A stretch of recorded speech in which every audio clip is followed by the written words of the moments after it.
There's hopefully back. Well, we are again in the book of Judges. This is our 21st lesson.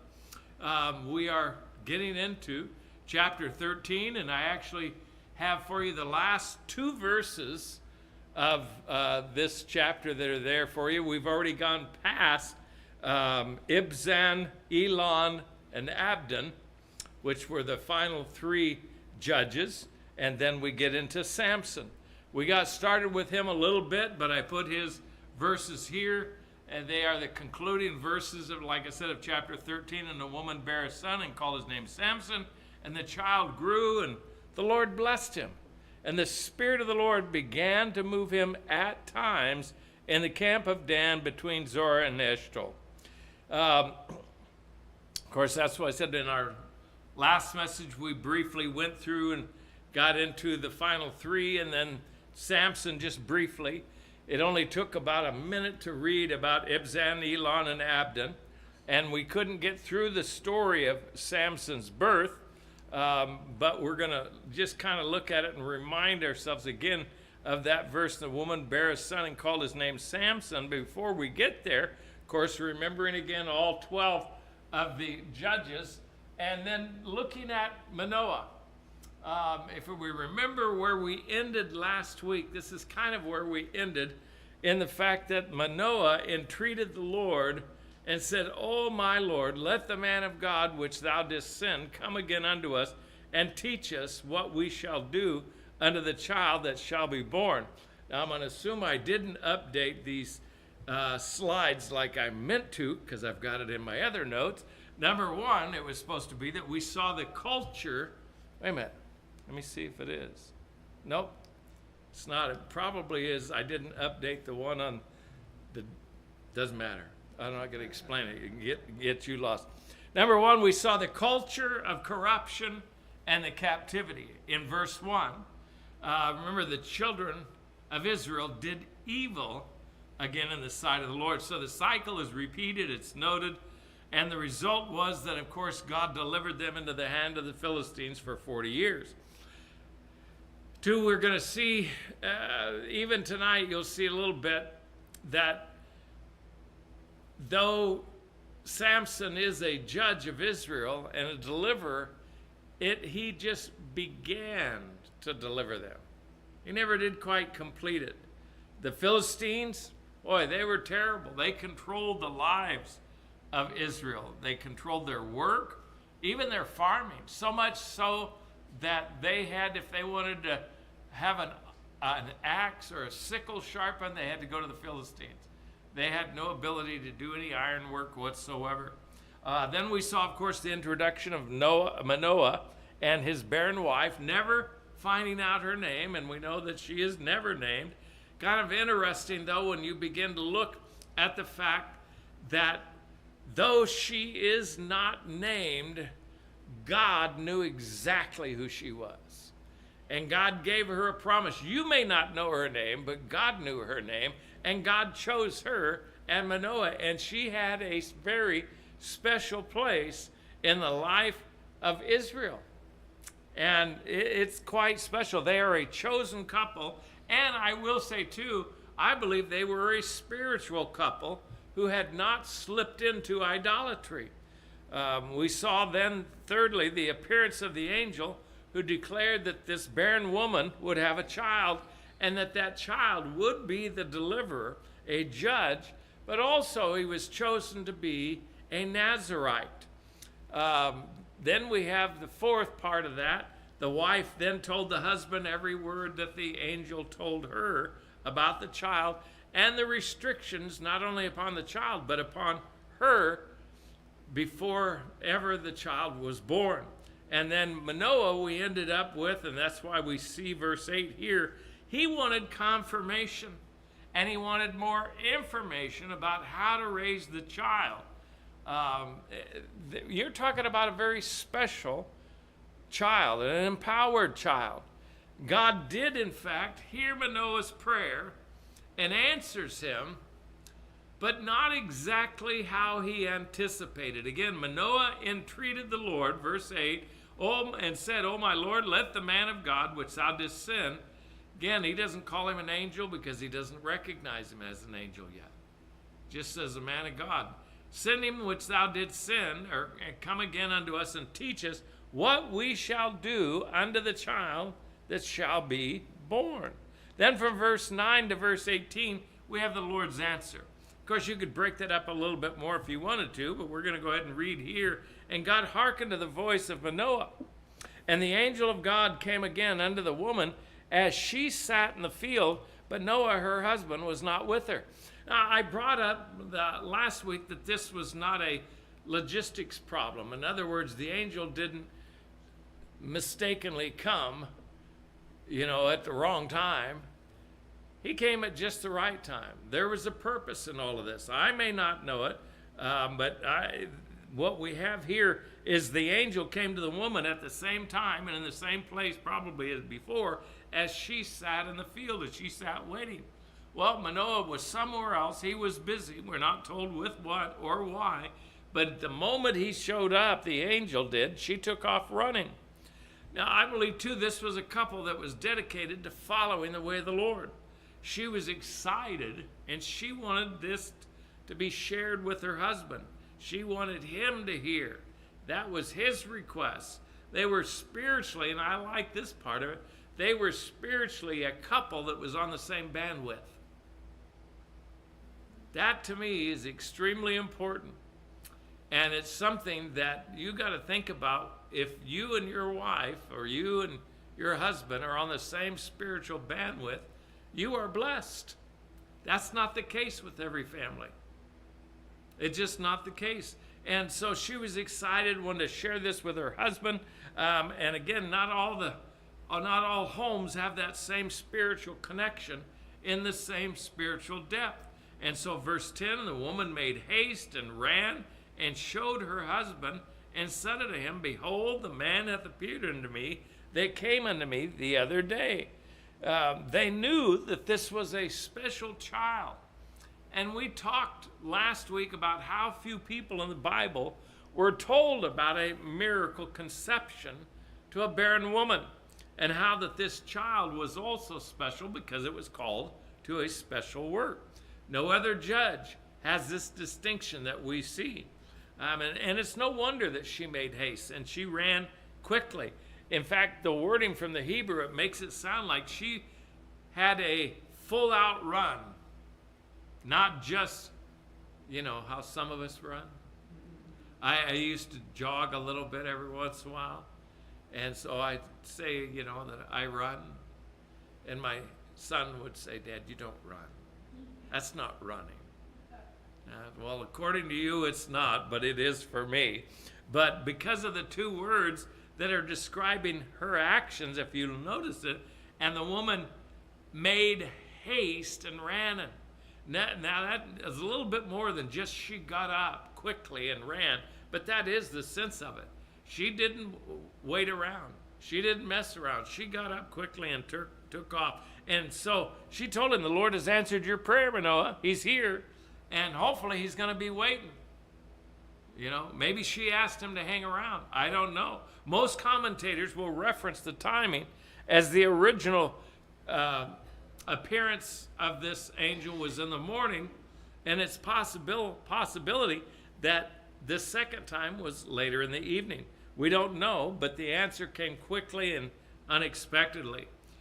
We also don't know where Manoah was at. Why did the angel appear to her as she sat in the field when it was Manoah's prayer? There's a lot of questions you can ask about this, and I don't have all the questions. I have a lot of questions. I don't have all the answers.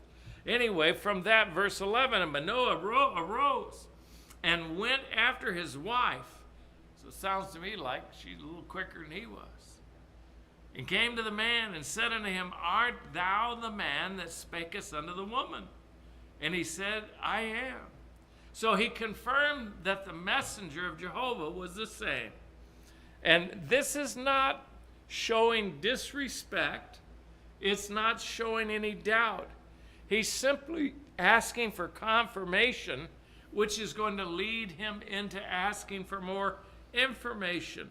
His question really shows respect and reason through the excitement and the emotions of finally being able to have a child in their family. And now to hear that this special child has these special instructions and is called to do a special work, which is to deliver Israel. So Manoah goes on and he says, now let thy words come to pass. How shall we order the child?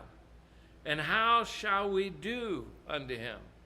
Well, this sounds like such a special occasion that there's got to be a little bit more special instructions that are going along. What he's doing, though, at least we can see he is submitting to the will of God and agrees to the responsibility of raising the child in the manner that has been commanded, but he would now like some additional information.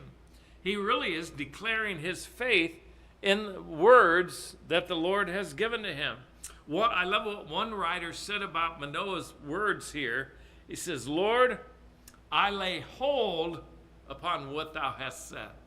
That idea when he's saying, let thy words come to pass, I lay hold on those words. I'm anticipating.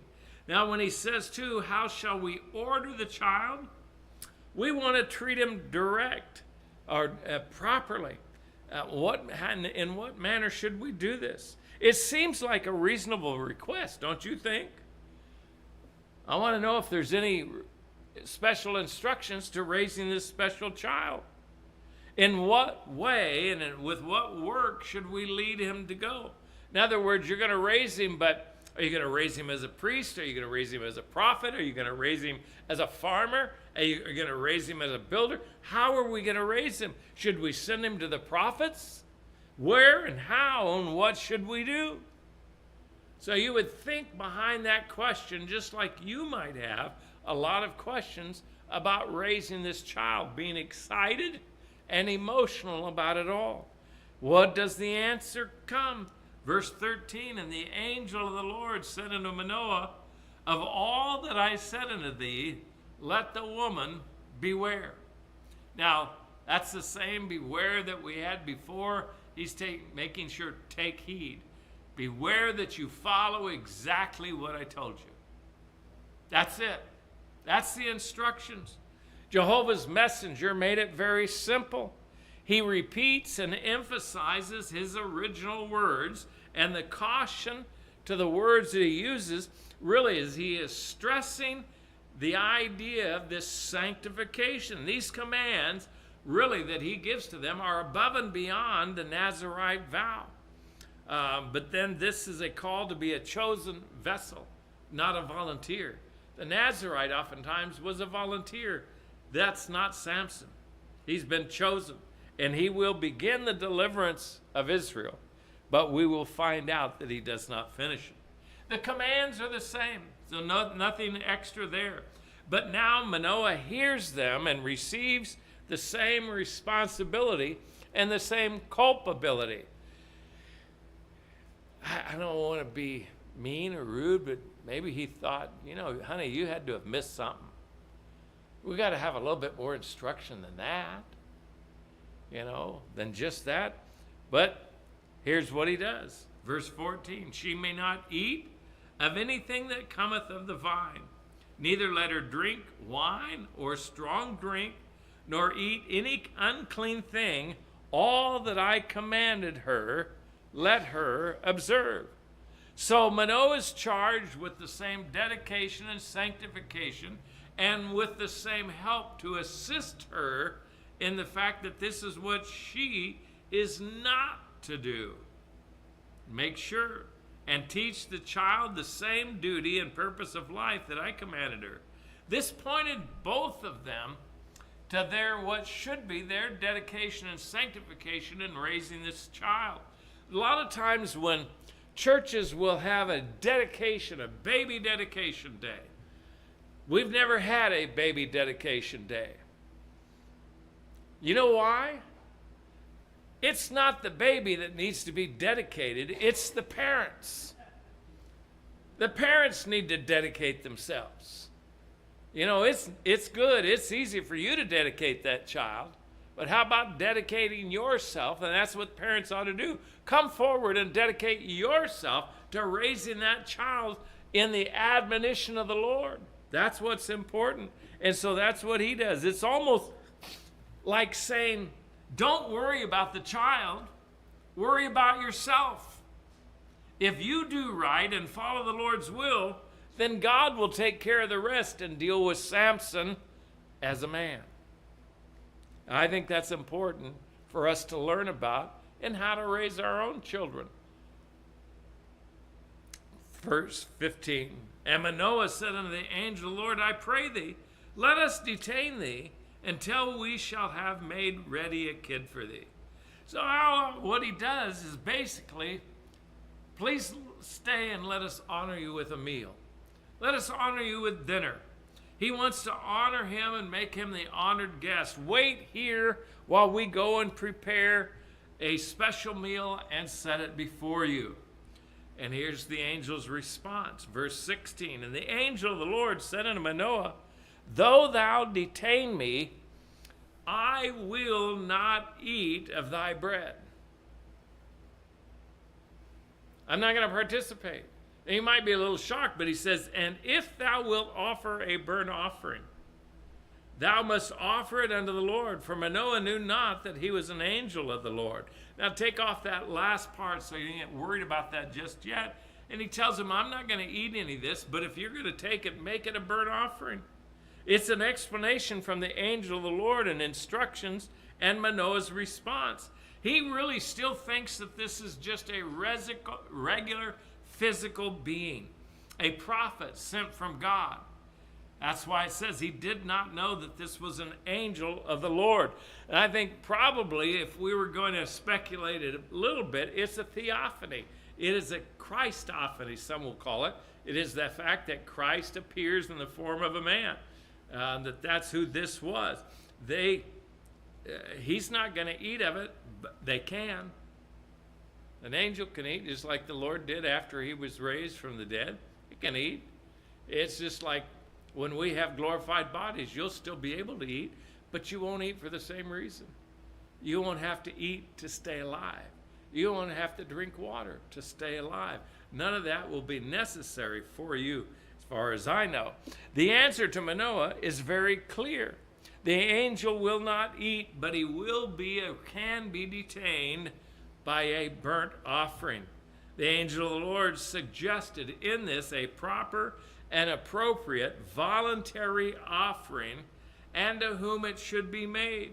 I will not eat of thy bread, but if thou wilt offer a burnt offering, thou must offer it unto the Lord. That's the important, for Manoah knew not that it was an angel of the Lord. Verse 17, and Manoah said unto the angel of the Lord, what is thy name? That when thy sayings come to pass, we may do thee honor. And the angel of the Lord said unto him, why askest thou thus after my name, seeing it is secret? Now Manoah still wants to honor the messenger. He believes that the angel's words are true, and he expects them to be fulfilled. They want to express their gifts in his name. The angel, it's kind of a cryptic answer to tell him it's a secret.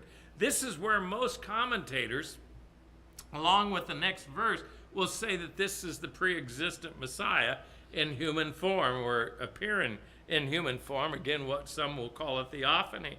Some translate to that last phrase, why do you ask my name? Seeing it is, they don't say secret, seeing it is wonderful. It surpasses all other names, or truly, it is wonderful. And what do we know about Jesus' name? His name is wonderful. That's exactly what it is. It makes me think, though, too, it could be a name beyond his ability to understand and grasp, because it is so mysterious, so incomprehensible. And that's the way we need to understand oftentimes, that we get caught in certain details where we ought not to. Just do what he tells you to do. Just obey the instructions rather than trying to find out more.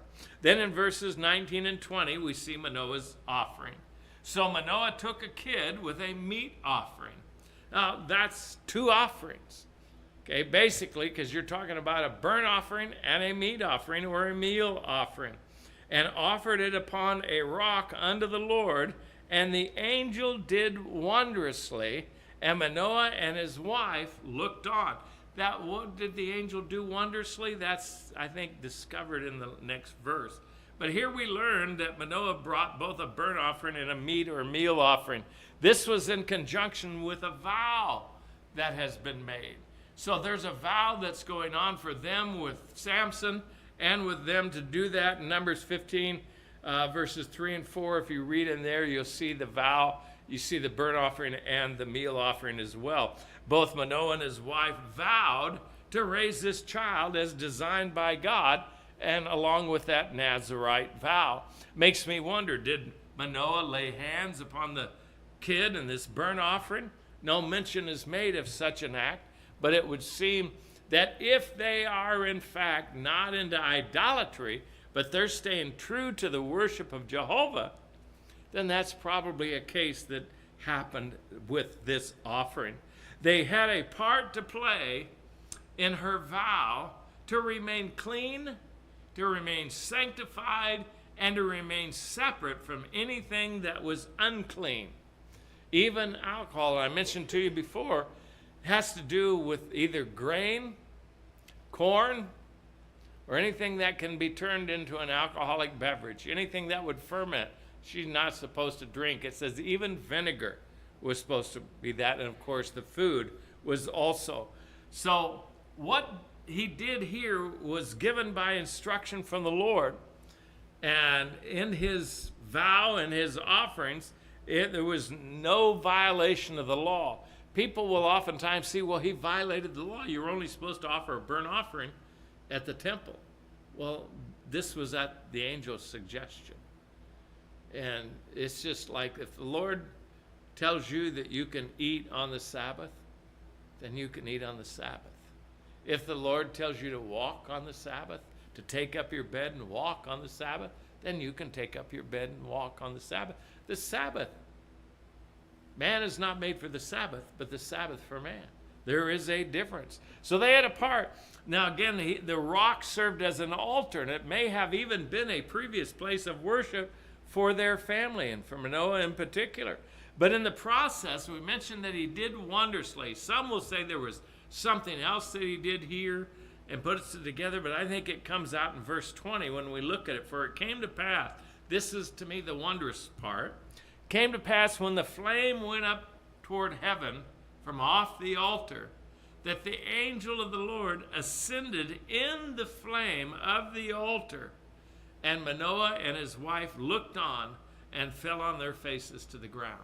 Now, there may have been more involved. If you remember back, Gideon had somewhat the same, very closely, same kind of experience, not quite the same, but you have an angel of the Lord touching with his staff the offering, and again, it being consumed by fire. So there's something here, and so it's very likely this angel did something else, but also he was doing wondrously and causing the flame, and then actually went into the flame and up into heaven.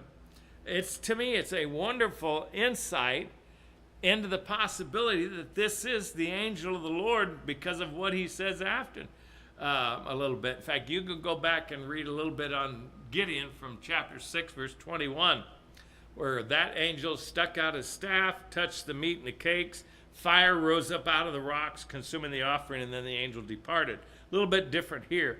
But here we find him ascending in the flame while both of them watched everything very intently.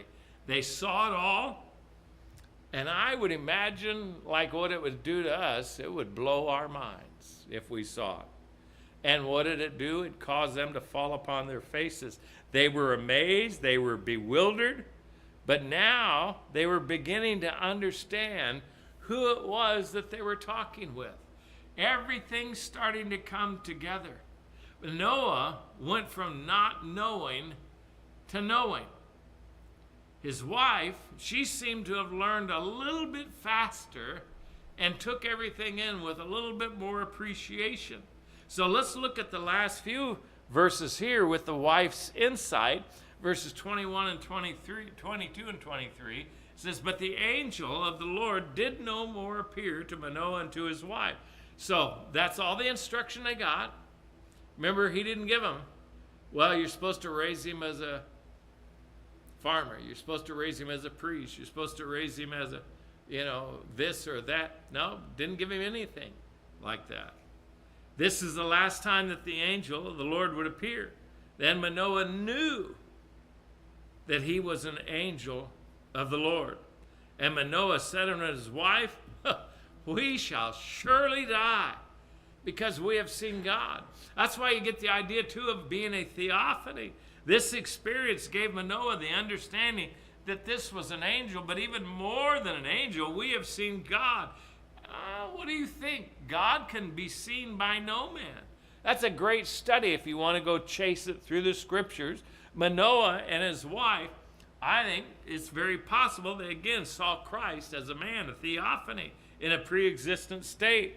Manoah is greatly surprised. Well, since we haven't died, we're going to die because of all of what happened. He believes death is the next experience they're going to go through. So he apparently has a great fear. But after he says that, wife speaks up. And it shows his wife's wisdom, her compassion to help him, and her understanding, her reason, her logic just shines. Look at what it says. But his wife said unto him, you gourd head, if the Lord were pleased to kill us, he would not have received a burnt offering and a meat offering at our hands. Neither would he have showed us all these things, nor would he at this time have told us such things as these. Think about it a little bit, husband. It doesn't make any sense for him to kill us. Why are you afraid of this? The whole point is that we would have a child and raise up a deliverer for Israel. So he's not going to kill us. So she doesn't have, well, we didn't see God. She didn't say that. But she does say, he's not going to kill us. So to me, her logic and her reasoning are above reproach and show really great faith and great understanding. It, to me, shows she's a little bit sharper than her husband is. Her compassion and comfort are also seen in the words that she's choosing when she is sharing with her husband, because what is she doing? I added the hyperbolic words of gourd head and you silly man and things of that nature, because what does she do? She's really calming his fears. She's encouraging him. She's not knocking him down in the dirt. She's not treating him like, you idiot. She's not saying any of those things. But she's using logic, reason, and compassion. And it makes a difference. The Lord received our burnt offering. He accepted it. Both offerings. Their hearts were right in what they did, and the offering itself was instructed by the law. So she is reminding her husband of the original promise to conceive and bear the son. This was to begin the deliverance of Israel from this oppressor. That can't happen, husband, if we die. This is the same kind of logic and reason that we should use with the promises of God that are ours in the New Testament. This is why we need to study the Word of God in total. It's why Paul talks about, I shun not to declare unto you the whole counsel of God.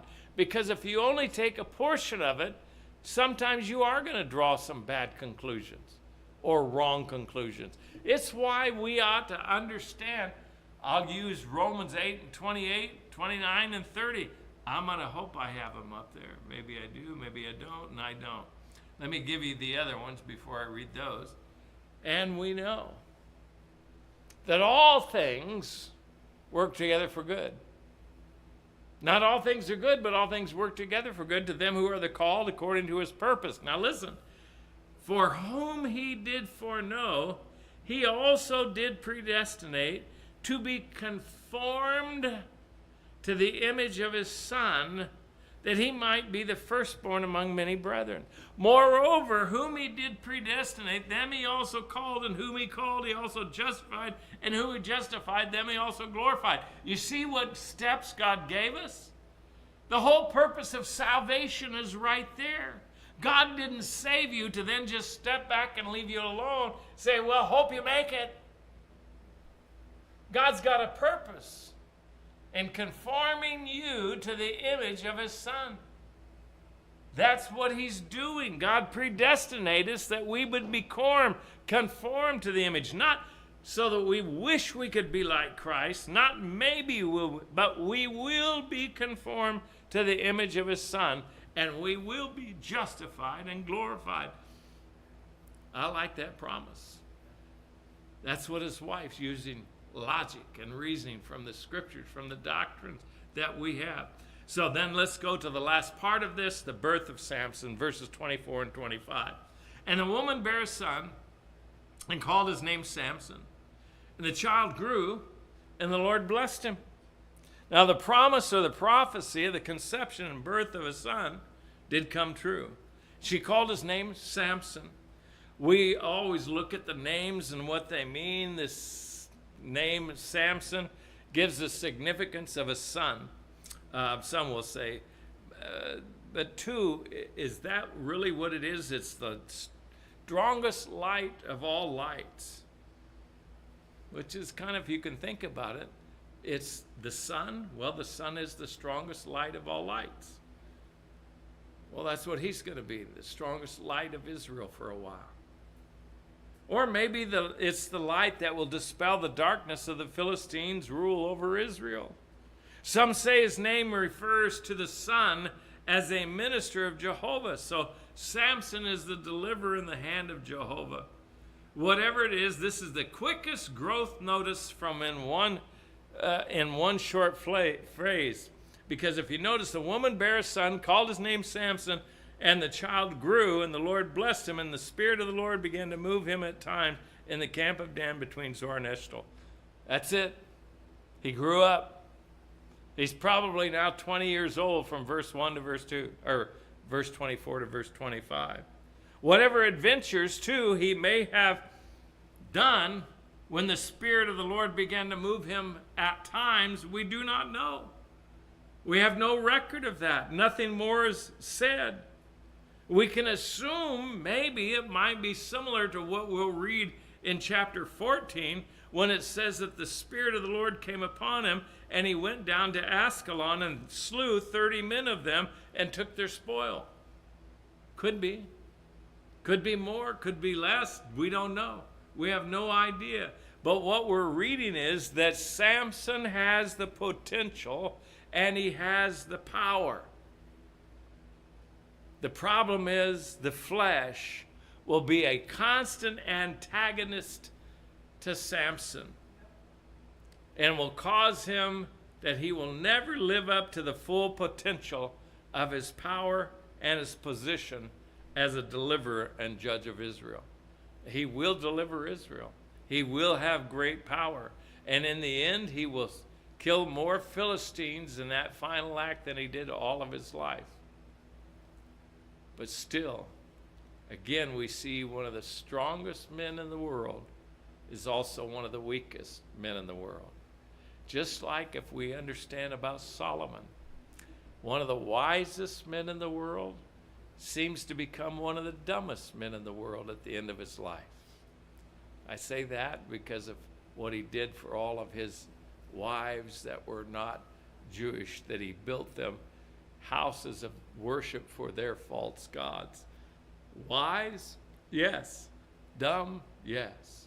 Strong was Samson, but yet weak. And we'll see that next week as he spies a Philistine woman that he wants to marry. Pray that's been a blessing to you tonight. We'll conclude the chapter 13 with that, and next week get into chapter 14 and the marriage of Samson, and then what takes place with all of that goings on